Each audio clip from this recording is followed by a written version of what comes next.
At the Home Depot, we make it easy to turn your to-do list into a done list with our speedy delivery options. Need something in a hurry? We offer next day and even same day delivery on a wide variety of products. The best part is you can order straight from your couch. Our team is ready to help and get your order to you same day if it's placed by 4 p.m. on select products. When shopping online, filter by delivery to see availability options. Delivery at the speed you need, only at the Home Depot. Falcons Audible, presented by AT&T, is back. You got the crew here with you, DJ Shockley, Dave Archer, Derek Rackley. Unfortunately, the 2024 season for the Atlanta Falcons has ended.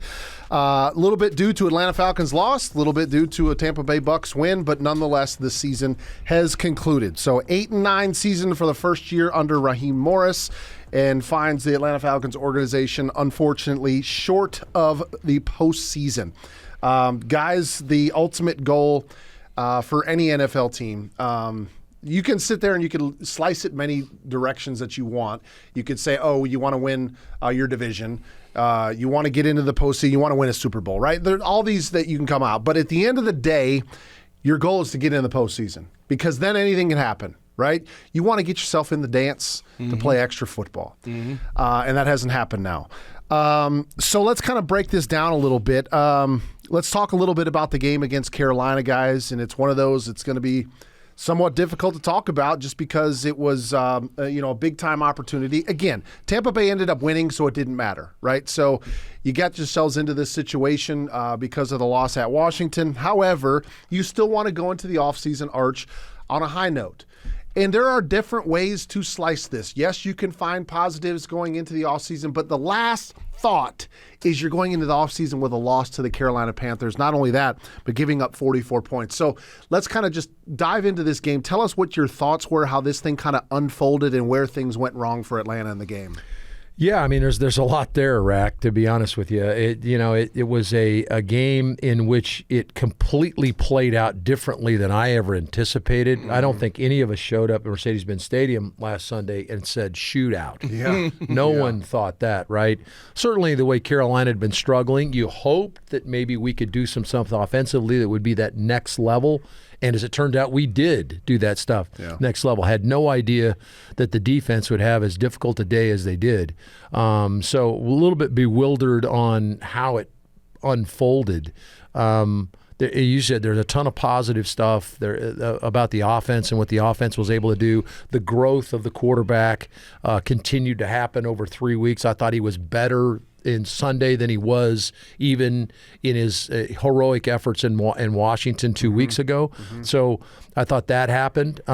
Defensively, if I could figure that one out, and hopefully you guys can help me explain that as to what happened there, just a complete lack of ability to play, and make plays and all that kind of stuff.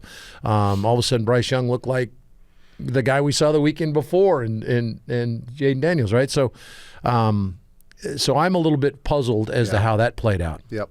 DJ, you and I were doing the halftime show, and at that time, feeling like in pretty good shape, right? Yeah. Tampa Bay was losing at that time, and you knew there was 30 minutes left, and you knew that Baker Mayfield, Mike Evans, and company was going to probably put together a pretty good effort in the second half, but you're feeling like you got a shot that this could end up working out the way that Falcons fans wanted it.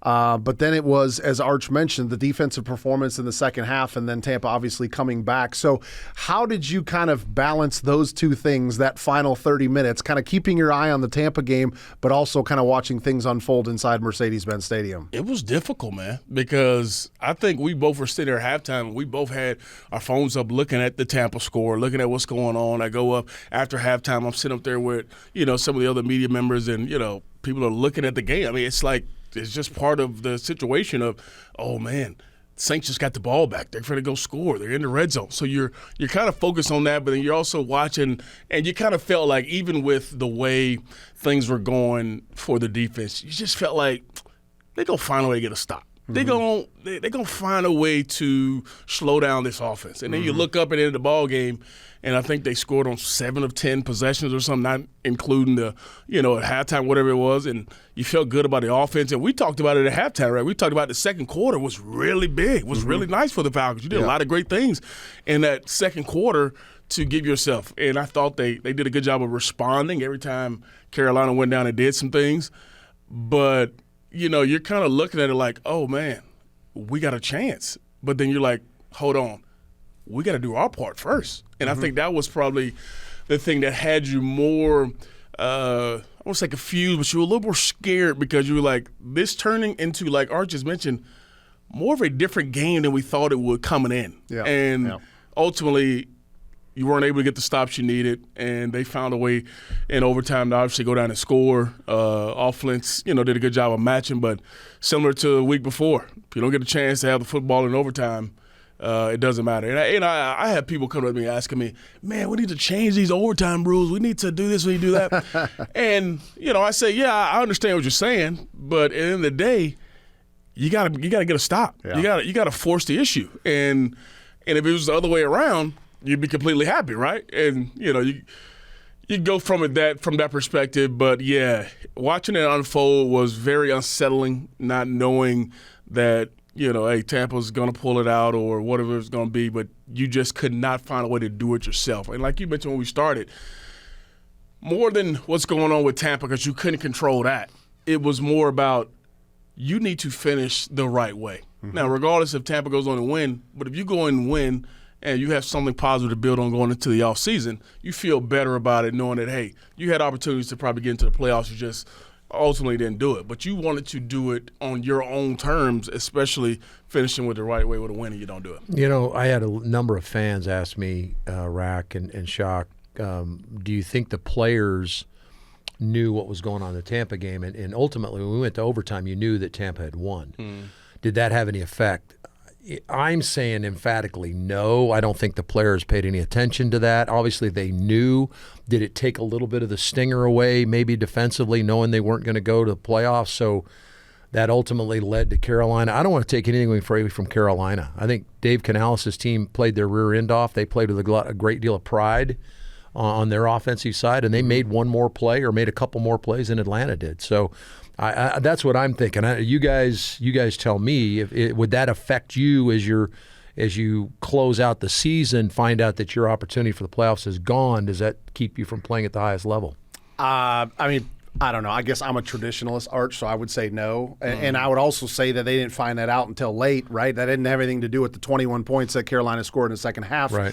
Leading up until the final result of the Bucs game. But I've always looked at it, and maybe this is a purist, maybe this is a naive, but like, you're a pro, and like every time you take the field in there, you're being critiqued, you're being judged, and I've told you guys this before, but as a long snapper, you don't have the same leash as you do as a quarterback. And no offense, to the situation, but like quarterbacks are, well, I say this with Kirk Cousins, but in general, quarterbacks are allowed to throw interceptions and they're not going to lose their job, meaning get cut from the team, okay? Now, generally, after a course of a couple of seasons of it will happen, but you make a couple mistakes on special teams and you get cut from the team, right? So you always have to go into special teams play as a specialist, as a kicker, as a punter, as a long snapper, thinking like you're one mistake away from being out on the street. Yeah. Whereas I understand you guys hate to throw interceptions, but as part of your job, you know that it's going to happen at some times, right? So I always make the argument that there are certain positions that make mistakes and it doesn't get you cut. Whereas in that situation, I think as a pro, anytime you take the field, you don't ever like back off because you're like, oh, some other team ended up making the postseason, like we're out. Like I just don't ever think that's how you approach the NFL game. But guys, I would say this: like Atlanta scores 38 points, Shock, and you're thinking you should be enough to win. Like generally in this day and age, you score 38 points, you're thinking you got a pretty good shot to win. Let's break down the offense. Let's break down the 38-point side. What did you like from what you saw offensively in that game? I think the number one thing that came to mind was balance. I thought you were able to run the football and throw the football. And I went back because I was curious. I was like, man, it seemed pretty balanced with the way they go about it. Now look back at the stat line, 38 rushes, 38 attempts passing. So there's your balance. And I thought, you ran the football efficiently. You did what you wanted to do. Bijan had another big-time day. Tyler came in and ran the ball physical. The O-line moved people. They had time to throw the football. Obviously, his ability to throw the football down the field. Michael Penix made a couple throws in this ball game that you said, oh, my goodness, this dude has it.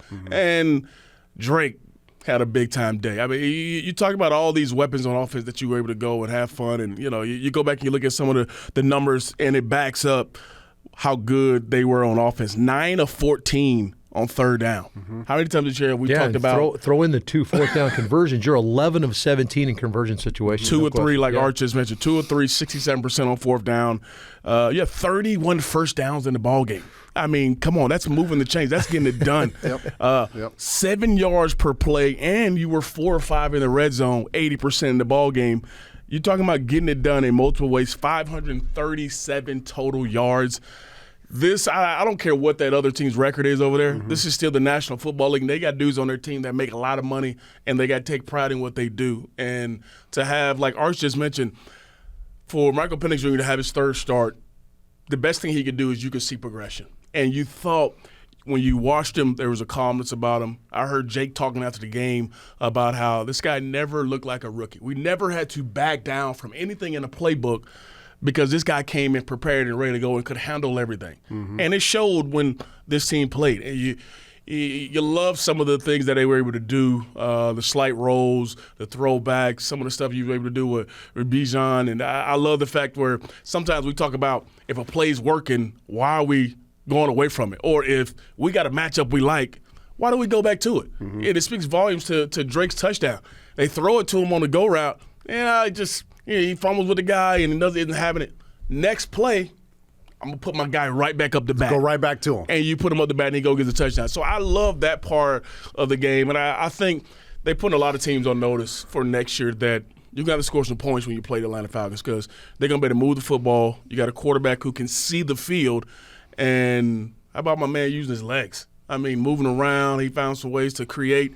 Had his first rushing touchdown. So I enjoyed watching this offense on Sunday. It was fun to see it, kind of have this kind of output, scoring 38 points, responding. Carolina goes down, and you have to drive the length of the field to go down, and you just respond like that. It was fun to see that go down and see those guys execute in that kind of way and see what this offense could absolutely look like. Arch, it's like you listen to everything that DJ said, and you'd like to think that, that's all the comments that were made after a win, right? Like all the numbers that he ended up spewing out, it's like, oh, yeah, they won the game, right? Yeah. No doubt. Well, they didn't. But I still want to give you an opportunity to talk about the offense because, again, still a young quarterback. I got 2 quarterbacks here. Did you see the same type of growth, positive growth out of Michael Penix in his third start that gives you reason to be optimistic moving forward? Yeah, I did, Rack, and I think that we all 3 of us did. It was fun to watch him make that next step, and I think the command of the offense is the thing that kind of jumps out at you. I thought his synergy, if you will, between Zach Robinson and what Zach wants is beginning to meld even better. I think that's a piece of it you forget about is this is a young QB that's only played a couple of games, and here's his third game and where is the OC in melding minds together to where they're thinking the same way and where he's seeing things the right way. But how about the trust they have in him? They go 6 plays, 81 yards in 37 seconds to close out the first half to take the lead 24-17. Shock mentioned they throw the back shoulder fade incomplete. 8 seconds left on the clock. Not even a sign that the field goal unit was coming on the field yet. They're going to give the young QB one more shot. And you could easily have your eyes as a young quarterback take you someplace else. He knew exactly what he wanted to do. Zach was talking to him in his ear. Here's where that meld of minds. Hey, let's take another shot of that. I think you can make a better throw. Maybe Drake gets a better opportunity. And they put him up to bat again. 8 seconds left. It goes for a touchdown. 2 seconds left on the clock. So you talk about clockwork and the way they work together. I was talking to some people yesterday. We're recording this on a Tuesday. I talked to some people yesterday here in the building. Obviously, a lot of disappointment around here. But I asked about Penix. And Penix made a couple of throws in the game that even as us that have played the game, you kind of go, what? Mm-hmm. He made a very benign throw now. We're talking about he had a 2-by-2 set, but he had Kyle Pitts in the slot to his right and London outside. Kyle's just running a seam, and Pitts and Drake's just running a hitch route, okay, at about 6 to 8 yards. Okay, they had walked the defender out over Kyle to jam Kyle and release to the flat. Kyle outside releases, which gives that guy a little bit more room to get to the wide side, right? He jams him just a count. Penix doesn't wait. He saw the jam, boom, the ball went right to the hitch route, and I mean it is a laser shot right by the defender. Now, it was a 6 or 8 yard gain, and people are saying, well, what's the big deal? His sense of timing, his seeing what was happening and knowing get the ball out on time, phenomenal. And, of course, the one that wowed me and probably did you, Shock, is he throws he's got a curl corner set up to his left, and Drake, I believe, runs the curl, and Ray's running a corner route. Crazy. And Penix drops, looks at the curl, and the corner slightly, I mean, he didn't even break on it. He like squatted a second and got out. But he saw that, and he threw the corner route. And that means the corner's going to sit down just a tad, and there goes Ray behind him. And it's just a step, but that was all he needed. And he got asked on the sideline, what made you throw the corner out there? Well, yeah, it was really casual. Right? I saw the corner lay down, squat a little bit. So I took the shot. And that's who he is. This guy's he's a cerebral guy anyway, but very calm, collected, poised guy. Those two throws rocked me as much as the fade for the touchdown or the bang it post that he hit Drake on. There's a lot to like, folks. I mean, my goodness, you got a running back that went for 1,900 yards from offense this year in Bijan Robinson. You got a wide receiver returning that just went for over 1,200 yards and 100 receptions. And you've got a quarterback coming back that looked as good as he did over 3 weeks. They're all under 25 years of age, and they're all coming back there to play for the Falcons. If Mooney plays, he probably goes over 1,000 yards, too. He had 992 going into the ball game. Yeah. Of course, he didn't play. Bijan, just sixth player in Falcons history to have 1,700 scrimmage yards. I mean, it's unbelievable the season that guy had. Yeah, it's unbelievable. And you throw Tyler Algier. Tyler Algier had 650 yards rushing, guys, as a backup guy. I mean, you talk about you've got some stars on this team. Those guys are all returning. And I know that right now the fans are smarting because, we're supposed to be a playoff team and that didn't work out. Right. And I know we're going to get to some of that, Rack, but I'll tell you what, there's a lot to look forward to in 2025. Guys, we've got a topic here about the defensive performance. We've talked about it a little bit. I'm going to skip ahead one because I feel like there's a way that we're going to talk about the defense a little bit, or maybe I might just be guessing, and maybe I'm completely wrong here, but I'm going to ask you guys to answer this question about the 2024 season in 3 words. And I know this is really difficult for you, Shock. I mean, why don't we do really this? Difficult. Why do we even do this? Arch has a little bit more time. I'm starting with you because you're the one that set this up and you've had a struggle with it throughout the course of the season. So describe the 2024 season in 3 words. I'll say fascinating, promising, disappointing. Like it. You did it. You know what I'm saying? I followed directions in week 19. All right, Arch, same question to you. I'm going to have the same last word. Exciting. You get off to a 6-3 start. You're 4-0 to the division. You beat Tampa twice. Excited what we were after 9 weeks. And then baffling is what kind of hit me in that middle 4 games. What is happening? And then ultimately disappointed because you lose 2 games in overtime, 2 games you very well could have won. So that ultimately I ended up with the same spot, Shock. Right. Now, this doesn't have any reflection of what we're looking forward to. We just talked about the offense. Yep. But 24 season, disappointing was my final word. Yeah, and mine is going to kind of spring us forward to our next conversation here, but I do have 3 words for you guys, and it's fix turnover margin, okay? And it was obviously an area that we saw the struggles with Kirk Cousins, which ultimately led to the switch at the quarterback position. But I went a little further than that, guys, as we talk about the playoffs, okay? He went a little further. He did. Not with my 3. I gave you my 3. I mean, but here's part of the explanation gonna say that, but as you know to what I'm why. saying. Okay, the top 8 teams in the National Football League in the turnover margin were all in the playoffs. 12 of the top 13 were in the playoffs, and there was not a team in negative in the turnover margin that made the playoffs. There were 2 teams. Unbelievable. Okay. There were 2 teams that were in the top 14 in turnover margin that did not make the postseason. And that was Chicago and Cincinnati. And Cincinnati arguably had one of the most explosive offensive seasons in NFL history, but their defense let them down. Okay? So we always talk about turnovers, and obviously it was the reason why Kirk Cousins ended up losing the job as the starter. But that one stat is so telling to winning and losing football games that it is critical that it gets fixed to start next year. I mean, it's spot on what you said. I mean, if you do keys for, the Falcons on the Halo board every week, and you could easily say win the turnover margin every single week as a key to the ball game. Yeah. And it matters. Mm-hmm. And people say, oh, that's the cliche. It is the truest form that you can ever have in this ball game is when you turn the football over, the other side is really good, and they probably will make you pay and you lose a possession. So you're spot on with the turnover margin. So I'm going to lead into this next conversation, guys, because I think it's a good one. After starting 6-3, what led to the Falcons losing 6 of their final 8? And because I'm sure that's a lot of the conversation as to why Atlanta ended up missing the postseason. And I'm going to leave you guys with this, okay? In those 8 games, there was 2 wins. Atlanta was +4 in the turnover margin in those 2 wins.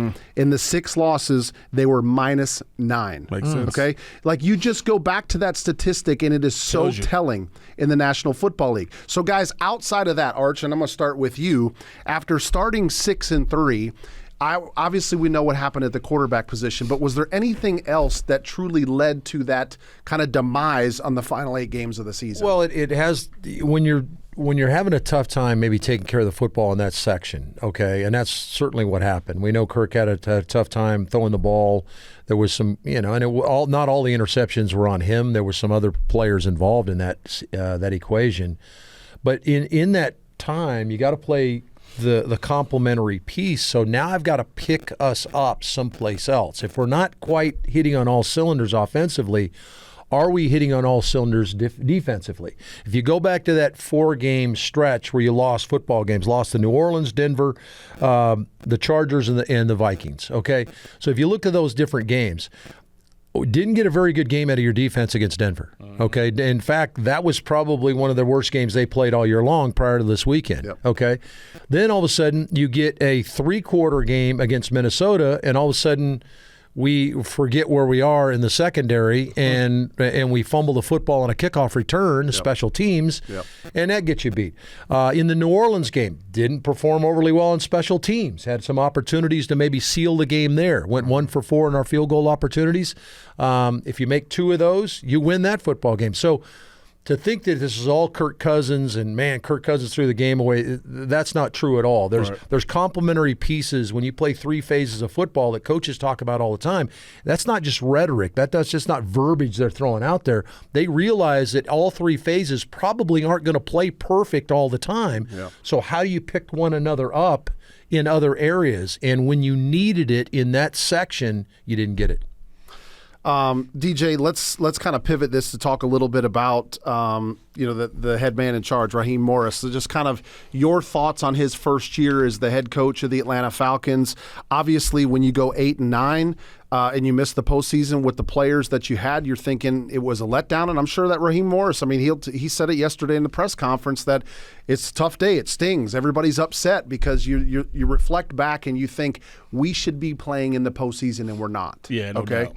And so what's kind of some of the thoughts coming through your head about this first season under Coach Morris? Obviously it was a season of learning. It was a season of, I thought you try to put your best foot forward. And one thing I love about Raw is his ability to be frank and honest about what's at hand. And you see a lot of coaches around the league, they shy away from it or they talk around it. And like Ross said this week, there were times where, he said, we got to make some hard decisions. And I thought he did a really good job of that throughout the season of making some of those hard decisions. Like, bringing Penix off the bench. That's a hard decision when you came into the season and said, our eggs are in this Kirk Cousins basket. And when things don't go well, then you have to take accountability for it. I go back to a couple of weeks ago when obviously you had the stuff happen with the timeouts, and he came out and said, you know what, that's something I'm going to learn from. It's something I'm going to get better from next week. And I thought he hit it head on. I give him a lot of credit, him and the rest of the staff, for also trying to upgrade the roster as well. And you look at some of the moves they made going out and get Matthew Judon, going to get Justin Simmons, going to get Darnell Mooney. I thought they were really aggressive as going to try to make this team as best as it could week in and week out. And, of course, you can look at the numbers or look at some of how things played out. Maybe they did work, maybe they didn't. But I love the fact that he went out and tried to do that. And I love the fact that his energy is infectious. And you listen to what a lot of guys talk about on his team and how they want to play for him, and you just came up short. I mean, the first thing he says in his press conference after the ball game was, we didn't play good enough on defense. We have to be better on that side of the football. And that's something that, the first thing people are going to point to is, what happened with your defense? Why you didn't do this? Why you didn't do that? And he took it head on. And he said, that's part of me as the head coach, making sure we're playing at a higher level. So I love the fact that, there are going to be things, he's been a head coach before, but this was a different scenario for him with all the different intangibles that going with it. And I thought he handled it as best as he could, but there's always learning situations throughout a ballgame that he is absolutely going to learn from in year two. So it's tough to be in that spot. It's not a lot of people who are NFL head coach. Even with us being around the game, playing the game, we've never sat in that seat. And there's a lot of things that go on behind the scenes that nobody is privy to, that we don't understand what goes on within the team and the decisions he has to make with personnel or things they do on a weekly basis. And it's tough, but that's the job for sure. But it's tough to be him. I thought he, handled himself well in year one, and he will absolutely learn from year one to year two. Arch, you doing the coaches show, you get to talk to Coach Morris one-on-one. You probably get more access than most people do with him. What were kind of your impressions after one full season of Raheem Morris? Well, the thing I was impressed about the most, Rack, is he never changed his demeanor regardless of what happened during the year. And this was a roller coaster year for him. And he had to make some of the decisions Shock is talking about. I mean, to try to change your quarterback in the middle of the year after an unbelievably good start and really a baffling 4 weeks where it was hard to put your finger on what was going on, he had the courage to make that decision. I think a lot of people say, well, you should have made it earlier. Well, no, he did exactly what he needed to do with a veteran player, but that's really difficult. But I thought the energy that he brings to the table every day, I'm not talking about like just to show up on Wednesday when he addresses the team it's every day with this guy. He is phenomenal. I asked him for his coaches show this yesterday when I talked to him. I said, where does that come from? Where did the players inject it? He says, well, I certainly get it from some of the players, but he says, that's who I need to be. That's who I am. And he says, I'm carrying the torch for us in that regard. I just thought that the way they prepared every week was emblematic of him and his staff. His staff comes in energized every week to get ready to go. Raheem demands that, and I think they demand that of themselves. And so when I come in as a player, I may be a little down. I may be a little banged up from the game the week before or whatever. Boom, you're hit with this shot of adrenaline when you walk in the room. Hey, this is a new week. Get ready. We got another opportunity to get it done. That was probably the most impressive thing to me. And every coach through 17 games, there's gut feels for go for it on fourth down, kick it, time out here, whatever it is. There's so many gut feel opportunities throughout a season in 17 games. They're going to miss on a couple. But we tend to concentrate when we look at it from a fandom standpoint and we think about the ones that didn't work out. Don't forget about all the ones that did work out. Right. Think about you played in 12 one-score games. The 17 games, 12 were one-score games. You won 6 of those. Now, you'd like to win 65% of those. If you get to 8-4 in those numbers, you're probably a playoff team. Mm-hmm. So those are a couple of the adjustments they need to make. But think about beating Philly at the end, beating Tampa at the end, beating New Orleans at the end. I mean, you can go down the list of things that happened, coaching decisions as well as player decisions that were in lockstep that made those things happen. So don't forget about all the positive stuff that happened, and that's what I try to concentrate on. I'm a little bit more a cup is half full anyway on stuff, but that's what I think of with Raheem, and I got chills on my back thinking about the guys we've talked about that are coming back. And also guys on the defensive side, the Jesse Bateses of the world and A.J. Terrells of the world that are going to come back and hungry and stinging from not quite getting there. man, I'm excited. Let's go do it again. So Raheem Morris mentioned in his press conference that we've got to get better. We got to get better on the defense. We got to get better all three phases. He actually mentioned in his press conference that we missed too many kicks this year. So he's got to create competition on the field goal unit and find more ways to make more field goals. So guys, as we move into this offseason, Shock, we are now in the phase of how do you get this organization and this team better? Okay, so it was recently released that Atlanta's going to have the 15th pick in the draft. I don't want you to dive into any mock draft Shock's or got anything it. yet. He's already made the selection. I mean, you might have it, but things are going to change 74 times by the time we get to the draft. Yeah, so what do you think, and not necessarily, yes, it could be 15th pick in the draft, or it could just be in free agency, but give us the areas that you think this team needs to address with priority in the offseason. You know, I think it's still going to start on the defense side of football. And I think some of the same questions that came up in last year's draft are absolutely going to be talked about in this one. Mm-hmm. And obviously, you try to go out and get Matthew Judon, and, you know, there were times where things were good. Thought Ebiketie came on to play well. Can't wait to see what Braylon Trice looks like. You know, didn't have him a part of that rotation coming in. Maybe, you know, Dorless and all those guys are going to come on in their second year and add more depth to that front. But I still think you got to find that guy that can affect the quarterback. And that's still been one of the things that – obviously, we had that stretch where, hey, we're getting sacks. We got 3-4 sacks a ball game for like 4 straight games. And we're like, all right, we're here. We arrived. And then, you know, just the other day, we got 0 quarterback hits and 0 sacks against Bryce Young. Yep.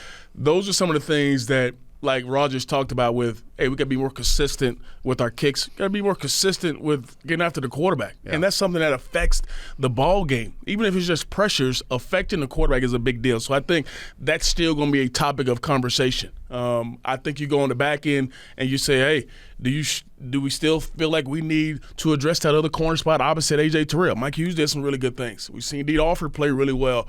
You know, Clark Phillips stepped in and, you know, made some plays this year. But do we feel like we have that guy on the other side that can really solidify the other side of the field like we have with A.J. Terrell? Mm-hmm. On the other side, there's going to be obviously conversations about, you know, are we getting everything we need from the tight end perspective? And, you know, we always keep it real here. And obviously that's been talk this season as well about the production there. So that conversation is still going to come up, but I think you start on that defensive side of football and say, okay, how do we enhance those key positions that are really going to affect the ball game? And it's something that we've talked about the last couple of years. Shock, I'm going to piggyback on that because that's where I'm thinking that the pass rush has to get better. It has to be a strength. And I'm going to just give you guys an example of what happened this year. You look at the Denver Broncos, okay? They're in the postseason, and they're one of the best teams in the NFL as far as getting after the quarterback. And it's easy when you try to make this argument that, oh, yeah, well, they got one of the best pass rushers in the league. No, they don't. Right? Mm-hmm. Denver, Nick Bonito's played really well this year, and he was in the top 5 as far as sacks go, but you wouldn't throw his name out as a conversation with Trey Hendrickson, with Myles Garrett, with the Bosas, Watt, as some of the best, as Watt. You wouldn't throw him in that same category, but they got after the quarterback this year. And to me, that answers so many things in the National Football League. Quarterbacks are too good. You give them a lot of time, they're going to make you pay for it. Yep. Okay? That ends up fixing first downs. Pass rush creates turnovers. Okay? Atlanta had struggled with turnovers this year. You make a quarterback throw the football early, throw it somewhere where he doesn't necessarily want to because he's under pressure, you have an opportunity for takeaways. In my opinion, we talked about it a lot last year, and it wasn't addressed, but it has to be addressed, in my opinion, if this organization is going to take the next step. If you can't get after the quarterback, you are going to struggle in the National Football League. You feel the same way, or do you feel like other areas need to be addressed as well? I think you certainly have to pressure the quarterback. There's no question, Rack. I think you're dead on there. If you look kind of drawing a parallel to what you're talking about, and it doesn't necessarily have to equate to sacks. You're talking about pressure on the quarterback. Obviously, you like to put the quarterback on the ground because then that changes the dynamic of the series. But if you can pressure him into throwing it wrong, then you're going to work out. Buffalo Bills lead the National Football League at plus 24 in a giveaway takeaway. You talked about turnovers. Mm-hmm. They only have 38 sacks on the year, 39 sacks, I think, on the year. But they're pressuring the quarterback. They're getting after him. And I know a lot of people say, oh, I got to have sacks. No, you don't. These two Trust me. Atlanta and the Patriots went to the Super Bowl in 2016, and they were both in the middle of the pack. One was 16, one was 18 in sacks that year. One had 36, one had 38 sacks. But they were pressuring the quarterback. They were getting after him, rushing a decision, which lends itself to you. For me, I'm looking at the evaluation of your scheme that's going to go towards what you're talking about. What are we doing defensively, and do we need to tweak that? Yes, you got to have players, but you're not going to be able to change your entire defensive roster, okay? So you're going to be able to get a couple of guys. Is it just a couple of guys that are going to change who you are on defense, or do we need to tweak what we're doing defensively? You go get another corner opposite A.J. Terrell that maybe is a press corner. Now all of a sudden he and A.J. are up press, and now there's not that quick throw, and all of a sudden you're able to take away that slot throw. Does that change us being able to get home with 4 people, or do we still need to bring 6? I just think that that's going to be a really hard and tough evaluation, because in that you've got to figure out who you're bringing back, because you've got a bunch of guys on the defensive side of the football that are up, including Alford is up. You got Hughes is up. Those are 2 guys that started for you in the secondary. Both their contracts are up. Okay, Justin Simmons, do you bring him back? I mean, kind of a mixed bag there. Judon was kind of a mixed bag as far as what do you want to do there? And there is the albatross that is the money as to what you can do in free agency. And there's going to be some really difficult decisions made to some people that are really important around here as to how they're going to do that. I'm not going to name any names right now. We'll get to that at a future Falcons Audible here. But to me, it doesn't necessarily equate to a position. It equates to me as, what are you going to do on defense? Are you going to stick with what you did and try to find 2 or 3 guys to do it, or are we going to kind of change a little bit about how we approach that side of the ball? Yeah. I agree with you. And there will be many discussions, as you mentioned, on this podcast and many others within the Atlanta Falcons family, where we will be discussing offseason needs, offseason draft, free agency, and all of the new pieces that end up coming to the puzzle that will form the 2025 team. Guy, real quickly, let's just talk about opponents for next year have been finalized. Outside of the NFC South, it will be NFC West and AFC East that Atlanta Falcons will be playing next year, along with Commanders, Vikings, and Colts. 2 of those 3 obviously were on the schedule this year. Initial thoughts on some of the teams that Atlanta's going to face next year, Shock, obviously having to go up against Buffalo Bills, though they will fortunately be at home. Seahawks, again, you get the NFC West, you get 49ers and Cardinals on the road. Any of those games or opponents stick out to you? Yeah, you think about playing a couple of really good quarterbacks. I mean, we saw a guy a couple weeks ago with the Commanders and Jaden Daniels. You got to go see him again. He gets to come here and you get another crack at him. And obviously, you mentioned it, Bills playing against Josh Allen, who could more than likely, it's him and Lamar Jackson for the MVP race. That's going to be a monster ball game. And what he did, we saw what Geno Smith did, broke his franchise records for yards, and we saw what he did this year versus us throwing it all over the yard. Obviously, it's just going to be one of those years that it's going to be fun. We thought this year's schedule was really fun to have to talk about. But some youth quarterbacks you're going to see as well. So it's a mixed bag of next year, but obviously those couple ball games are going to be really fun to watch. Arch, you got a couple of long trips next year. Yeah. Going to the Bay Area, going to Arizona. Got family in Arizona, which will be good. Okay. And I also have a good friend in it's all about me and my travel. So I've got a couple things I can take care of there. Let's look at, 6-3, 4-0 in the division. Okay, if you go, and you're very capable of going 6-0 in the division this year. If you go 6-0 in the division, you win it. Okay, you win the division, you're 10-7, and we're either the 3 or the 4 seed. To me, those are the games that stick out. Panthers, Saints, Bucks. Can you take care of business in the division? That's what you need to do. If you do that, you're going to be in the playoffs. But when you look at some of these the road games, Colts, Vikings, Jets, all of them, what's happening at quarterback? Now Darnold had an unbelievable year this year, but J.J. McCarthy is expected to come back. So what happens there? Obviously, the Colts are their young quarterback can't seem to stay on the field. He's had some injuries and things of that nature, and it looks like Aaron Rodgers may be riding off into the sunset after 4 touchdowns this last weekend. So that's going to be some interesting things for them. Got the young quarterback in New England, Drake May, who really came on and played well, right? Brock Purdy was injured at the end of the season here, but Brock's going to be back on the field for San Francisco. So there's going to be a lot of fun games here just to look at it. But,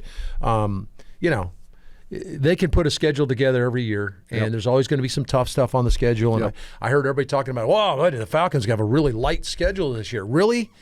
The NFL? You ended up playing. We didn't know Denver's going to the playoffs. Did you know the Chargers are going to the playoffs? People looked at the end of the schedule, like, the Falcons will be good at the end of the year. Light schedule. This Commanders team's got a young quarterback and a new coach. Right. Falcons are going to be good this year. You have absolutely no idea until you line up and go play. It. So it'll be excited to tee it off, but it's going to be a lot of fun to watch these guys come together this year. Speaking of a lot of fun, it's been a lot of fun being up here with you guys. No doubt, man. Unfortunately, that's going to wrap it up for the Falcons Audible presented by AT&T. We thank you all so much for joining us, whether that's been via video, via audio, maybe a little bit of both throughout the course of the season. We thank you for joining us. It's been a blast. We love talking football, as you guys know.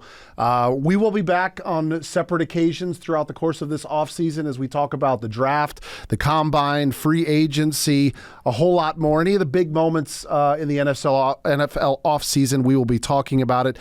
In the meantime, continue to keep up with Atlanta Falcons YouTube channel, as well as AtlantaFalcons.com for more Falcons content. And, of course, the Falcons Final Whistle and Falcons in Focus. There's so many options to continue to get your football fix in the offseason. But hopefully you'll be anxiously awaiting us three to come back to you. And when that will happen, hopefully you'll get an update on your device when the three boys are back. Gentlemen, it's been a pleasure. No doubt, baby. Unfortunately, all good things come to an end, at least for one season. It's been such a pleasure to be up here with you guys, and it's been a pleasure to talk some Falcons football with all of you. Thanks so much for joining us on the Falcons Audible presented by AT&T, and we will see you when we see you. Take care, everybody.